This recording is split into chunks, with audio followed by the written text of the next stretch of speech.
صفت یہ تھی جو وہ اندر سے دل سے تھے وہی باہر سے تھے، ان کا ظاہر اور باطن ایک جیسا تھا،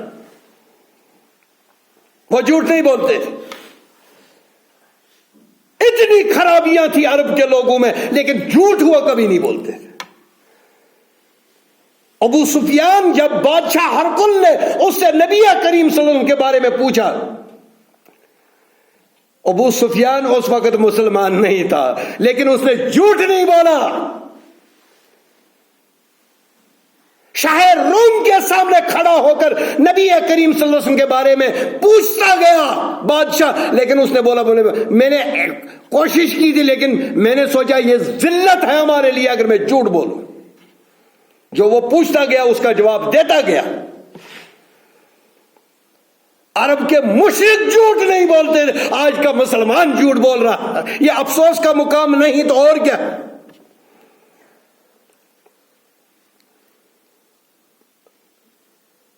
نبی کائنات صلی اللہ علیہ وسلم نے فرمایا میرے صحابہ تم لوگوں نے ایسا ایسا کہا، فرمایا ہمارے ماں باپ آپ پر قربان ہو، ہم ایسا ہی کریں گے، ہم نے ایسا کہا ہے۔ فرمایا دیکھو میرے شاگردوں، میرے ساتھیوں، میں تم میں سے سب سے زیادہ اللہ سے ڈرنے والا ہوں، میں نماز بھی پڑھتا ہوں، میں تہجد بھی پڑھتا ہوں، رات کو سوتا بھی ہوں، میں روزہ بھی رکھتا ہوں، میں چھوڑتا بھی ہوں، میری بیویاں ہیں، گھر والیاں ہیں، 9 گھر والیاں ہیں، ان کا بھی حق ہے، بچوں کا حق ہے، رشتہ داروں کا حق ہے، تیری آنکھوں کا تجھ پر حق ہے، تیرے بدن کا جسم کا تجھ پر حق ہے، آرام بھی کرو، نماز بھی پڑھو، تہجد بھی پڑھو، روزے بھی رکھو اور افطاری بھی کر لو۔ ایسا نہیں پورے سال آپ روزہ رکھتے جاؤ گے۔ نبی کائنات صلی اللہ علیہ وسلم نے ان تینوں صحابہ سے کہا یہ نیکی والا عمل نہیں، بلکہ اس کے بارے میں نبی کائنات صلی اللہ علیہ وسلم نے فرمایا جو کام کوئی کام کرتا ہے، کوئی میرا امتی کوئی کام کرے گا میں نے اس چیز کا حکم نہ دیا ہو فَهُوَ رَدٌّ، وہ مردود ہے، اس کو ثواب نہیں بلکہ الٹا عذاب کیا جائے گا۔ اسی لیے جب ایک انسان اپنی عقل سے سوچ کر فتویٰ لگاتا ہے وہ گمراہ ہو جاتا ہے۔ جب ہم قرآن پڑھیں، حدیث پڑھیں، جو صحابہ نے سمجھا وہی ہمارے لیے آخری فیصلہ ہے، کیونکہ جب قرآن نازل ہو رہا تھا صحابہ موجود تھے، سمجھ نہیں آتی تھی کس سے پوچھتے تھے؟ محمد رسول اللہ صلی اللہ علیہ وسلم۔ قرآن و حدیث کو سمجھو لیکن سلف صالحین کے طریقے پر، جس طرح سے اس قرآن کو صحابہ نے سمجھا، جس طرح سے سنت کو صحابہ نے سمجھا وہی ہمارے لیے لازمی۔ کاش اگر امت مسلمہ نے یہ منہج اپنایا ہوتا پھر یہ ذلت اور رسوائی والی زندگی نہیں گزارنی پڑتی، پھر اللہ رب العالمین ہمیں ہر موڑ پر ہماری مدد کرتا ہے، اتنی نافرمانیاں کرنے کے بعد بھی وہ مدد کرتا ہے۔ لیکن اگر یہی انسان فرما بردار بن جائے تو پھر کتنی نوازشیں ہوں گی۔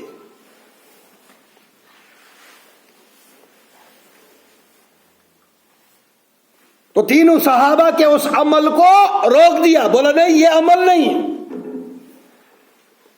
بلکہ عمل یہ ہے میں رات کو سوتا بھی ہوں، نماز بھی پڑھتا ہوں، میں نفلی روزے رکھتا بھی ہوں اور چھوڑتا بھی ہوں، میری 9 شادیاں ہیں، بیوی کا بھی تجھ پر حق ہے، اولاد کا تجھ پر حق ہے، ماں باپ کا تجھ پر حق ہے، ہمسایوں کا تجھ پر حق ہے، رشتہ داروں کا تجھ پر حق ہے، اور نبی کائنات صلی اللہ علیہ وسلم نے ایک اصول دے دیا، لا ربانیت فی الاسلام، اسلام میں ربانیت نہیں ہے۔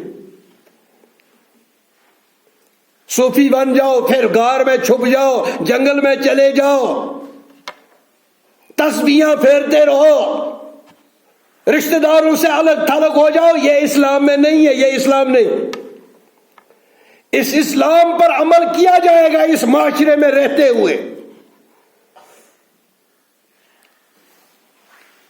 ربانیت عیسائیت میں،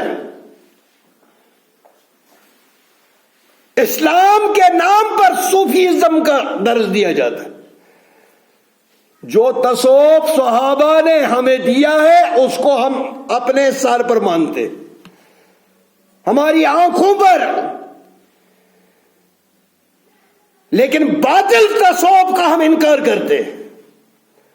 جو شریعت کے ساتھ ٹکرائے وہ تصوف نہیں، وہ گمراہی ہے۔ جو نبی کی حدیث کے ساتھ ٹکرائے وہ صوفیت نہیں، وہ گمراہی ہے۔ میرے صحابہ رات کو سویا بھی کرو، نماز بھی پڑھو، نفلی روزے رکھو بھی اور چھوڑ بھی دو۔ اور ایک بات، جب میں نے یہ 9 شادیاں کہی، نبی کریم صلی اللہ علیہ وسلم نے 11 نکاح کیے تھے، مختلف روایات، لیکن نکاح کرنے کی سب سے چاہت والی عمر کون سی ہوتی ہے؟ 25 سے 40۔ 25 سے 40 تک ایک انسان کو نکاح کی خواہش ہوتی ہے اور چاہت ہوتی ہے۔ چلو ہم 50 لے لیتے ہیں، 50 تک، 50 کے بعد یہ نکاح کی خواہش جو یہ ختم ہو جاتی ہے، پھر اس کو خواہش نہیں ہوتی ہے۔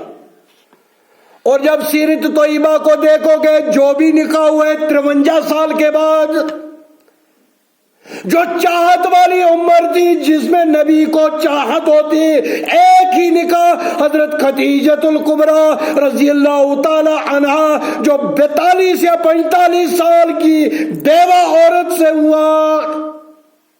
53 سال، 25 سے لے کر 53 سال تک محمد رسول اللہ صلی اللہ علیہ وسلم جو چاہت والی عمر تھی، جو جوانی والی عمر تھی، ایک ہی بیوی حضرت خدیجۃ الکبریٰ رضی اللہ تعالی عنہا۔ 53 سال کے بعد یہ چاہت کم ہو جاتی ہے۔ نبی کریم صلی اللہ علیہ وسلم کے جتنے بھی 53 سال کے بعد نکاح ہوئے، جو بے سہارا ہوگی، بیوہ ہوگی، اس سے نکاح کر لیا۔ وہ امت کو سکھانے کے لیے تھا، لَقَدْ كَانَ لَكُمْ فِي رَسُولِ اللَّهِ أُسْوَةٌ حَسَنَةٌ۔ جو نبی کریم صلی اللہ علیہ وسلم پر ایسی بات کہتا ہے کہ اس نے زیادہ نکاح کیے، وہ جھوٹ بولتا ہے، اس کی کوئی وجہ تھی، ہر نکاح کا کوئی نہ کوئی پہلو تھا، لیکن جو جوانی والی عمر تھی ایک خدیجہ ان کے نکاح میں تھی۔ 25 سال کے محمد رسول اللہ صلی اللہ علیہ وسلم، 42 سال کی حضرت خدیجۃ الکبریٰ 2 بار بیوہ ہوئی، بیوہ عورت سے نکاح کیا۔ آج اس معاشرے میں ایسا نکاح کوئی کرے گا، پہلے فتویٰ لگائیں گے لوگ، نہیں مسلمان اس کو فتویٰ لگائیں گے یہ ماں کے ساتھ نکاح کیا، کیونکہ ہمیں دین کی جب پتہ ہی نہیں، جب ہم شریعت کو جانتے ہی نہیں۔ یا ایھا الذین آمنوا کتب علیکم الصیام کما کتب علی الذین من قبلکم لعلکم تتقون۔ اے ایمان والو، میں نے تم پر روزے فرض کیے، یہ تم ہی پر فرض نہیں ہے بلکہ تم سے پہلے جتنی بھی امتیں آئی ہیں ان سب پر روزے فرض تھے۔ اللہ بتا رہا ہے قرآن میں، جتنے بھی قومیں آئی، جتنی بھی امتیں آئی، ان میں روزہ تھا۔ اب جب ہم بائبل کو پڑھتے ہیں اس میں روزے کا تصور موجود ہے، لکھا ہوا ہے روزہ، عیسائی بھی روزے پر فاسٹنگ کا جو تصور ہے اس میں ہے. اور یہاں پر سب سے بڑا مذہب جو ہے سناتن دھرم کا، جس کو ہندو کہتے ہیں لیکن اصل میں سناتن دھرم کہا جاتا ہے، اس میں بھی روزے کا تصور موجود ہے. لیکن تھوڑا سا شکل بگاڑ دی، تھوڑی سی کنسیشن دے دی. بولا آگ پر پکی ہوئی چیز یہ نہیں کھانا، باقی سب کچھ کھا سکتے ہو، دودھ بھی پی سکتے ہو، کیلے فروٹ کھا سکتے ہو. لیکن جب ویدوں میں آپ دیکھو گے وہاں پر یہ چیز موجود نہیں. وہاں پر روزہ اسی روزہ کا تصور ہے جو 1444 سال پہلے محمد رسول اللہ صلی اللہ علیہ وسلم نے دیا. سب سے پوتر گرنتھ جو مانے جاتے ہیں، بڑی اونچی کتابیں ہندوازم میں مانی جاتی ہے، وہ وید ہیں. رگ وید، سام وید، اتھر وید، یجروا وید، یہ 4 وید ہیں. روزے کا تصور موجود ہے. یہودیت میں روزے کا تصور موجود ہے، کیونکہ نبی کریم صلی اللہ علیہ وسلم سے ایک صحابی نے سوال کیا، یا رسول اللہ صلی اللہ علیہ وسلم، میں جوان ہوں، طاقتور ہوں، میں بہت زیادہ کثرت سے روزے رکھ سکتا ہوں؟ تو نبی کریم صلی اللہ علیہ وسلم نے فرمایا ایام بیضا کے روزے رکھ، ہر مہینے 3 دن، 13، 14 اور 15 ہر مہینے. فرمایا یا رسول اللہ صلی اللہ علیہ وسلم مجھے اس سے زیادہ طاقت ہے.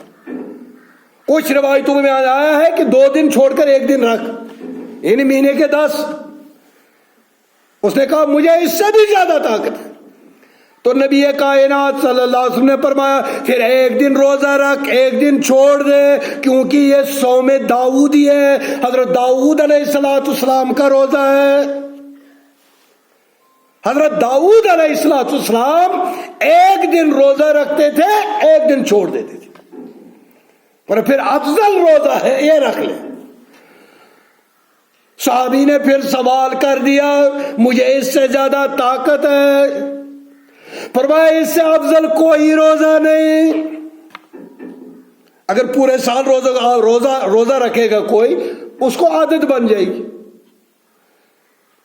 روزے میں یہ محسوس ہونا چاہیے، پیاس لگنی چاہے، تکلیف تھوڑی ہونی چاہیے نا. اب دیکھو معاشرتی پہلو بھی ہے اس روزے کا. جو 10-10 15-15 روٹیاں ٹھونستا ہے اور ایک آدمی بھوکا ہے، اس کا خیال نہیں آتا اس کو. ہمسایہ بھوکا سو رہا ہے، خود کھا رہا ہے پیٹ بھر کر. اس روزے کے دوران اس کو احساس ہوتا ہوگا کہ یہ غریب کا بچہ جب اس کو بھوک لگتی ہے یہی حالت اس کی بھی ہوتی ہے.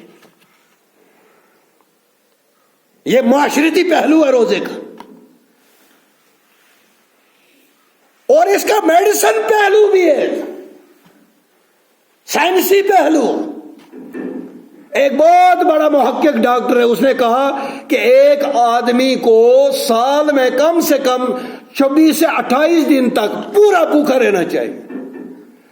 اس سے جو اندر جو گندے مواد ہیں وہ اس سے ختم ہو جاتے ہیں.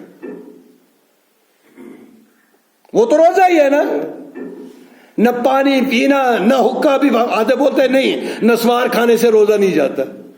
کتنے بیوقوف، دین کا کوئی عطا پتہ ہی نہیں نا. نسوار اس میں نہیں ہے، نسوار اندر تھوڑی جاتی ہے، یہ تو دانتوں پر رکھتے ہیں. اس لیے ایسے مسائل جو یہ پتہ کر رہے ہیں، ہمیں پتہ ہونا چاہیے روزہ کن چیزوں سے ٹوٹتا ہے. ہمیں روزے کی ہیبت پتہ ہونی چاہیے. روزے دار کو ایک سکون ہوتا ہے، اس کا دل مطمئن ہوتا ہے. جس طرح سے ان روزوں میں اللہ کو ہم راضی کرتے ہیں، باقی مہینوں میں کیوں نہیں کرتے؟ اس کا ایک پہلو یہ بھی ہے کہ یہ آپ کا ٹریننگ پیریڈ ہے سال میں یاد دہانی کے لیے. اگر آپ بھول گئے ہو 11 مہینوں کے لیے تیری ٹریننگ ہے. اب تو جھوٹ بھی نہیں بولے گا، غیبت بھی نہیں کرے گا.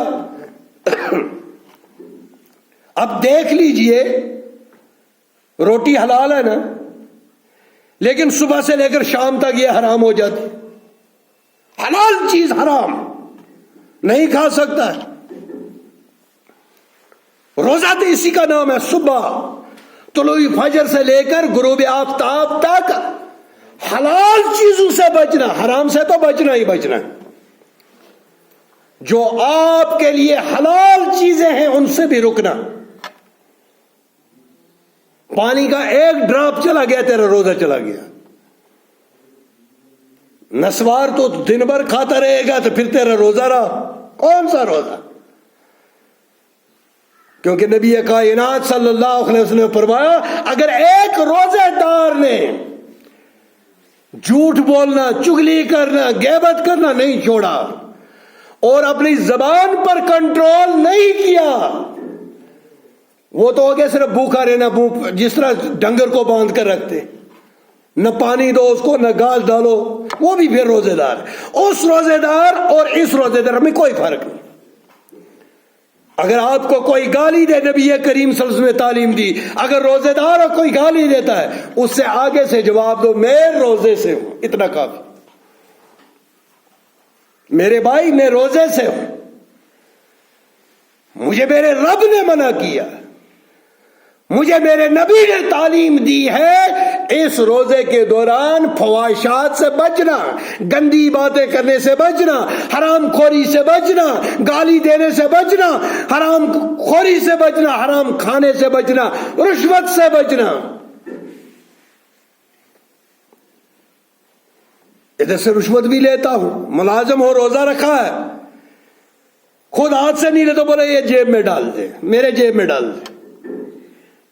کچھ ایسے بھی دیکھیں میری جائے نماز کے نیچے رکھ، نماز پڑھ رہا ہے، بتا آج روزے ہے نا ماہ رمضان، احترام ہے، ہاتھ سے نہیں لوں گا، وہ جیب میں لے رہا ہے، اس کا کون سا روزہ ہے؟ نعوذ باللہ ہم اللہ کو دھوکہ دیں. یخادعون اللہ، یہ اللہ کو دھوکہ دے رہے تھے، لیکن اللہ کو دھوکہ کھانے والا نہیں بلکہ یہ اپنے آپ کو دھوکہ دے رہے.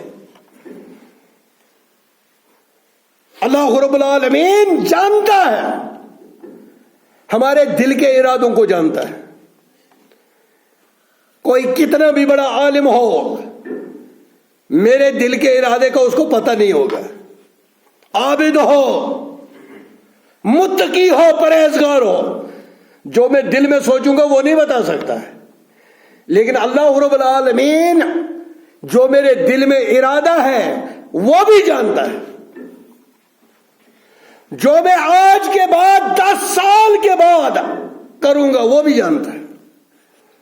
جو میں نے آج سے 50 سال پہلے کیا، کس وقت کیا، کس مقام پر کیا، وہ جانتا ہے. ایسے حکیم علیم خدا کو دھوکہ دے دوں؟ کوئی آدمی، کوئی سینٹرس یہ بتا سکتا آج سے 20,000 سال پہلے جمعہ کے دن اتنی تاریخ کتنی بارش ہوئی تھی؟ بتا سکتا ہے؟ نہیں بتا سکتا. لیکن اللہ رب العالمین جانتا ہے کتنے قطرے، کتنا پانی میں نے اس دن برسایا، کس کس جگہ پر برسایا جانتا ہے. اللہ رب العالمین رات کے اندھیرے میں کالی پہاڑی پر رینگنے والی، چلنے والی چونٹی، اس کے پاؤں کی آہٹ بھی سنتا ہے، اور وہ کیا کہہ رہی ہے وہ بھی جانتا ہے. ایسے رب کو دھوکہ دے دو؟ آدمی اندر کمرے میں گھس گیا، کوئی نہیں دیکھ رہا، میں کھا پی لوں. جب ہم چھوٹے تھے ہم ایسا کرتے تھے، کلا کرنے کرتے آدھا سا پانی اندر بھی، بولا کوئی فرق نہیں پڑتا، گھر والوں کو دکھا ہمیں روزے سے. لیکن اللہ رب العالمین تیرے ارادوں کو جانتا ہے، تیرے دل کی خواہشات کو جانتا ہے. تو کیا کل کیا کرنے والا وہ بھی جانتا ہے. تو 10 سال کے بعد کیا کرے گا رب جانتا ہے. وہ جگہ بھی جانتا ہے، وقت بھی جانتا ہے، ٹائم بھی جانتا ہے، کیا گناہ کرنے والا وہ بھی جانتا ہے.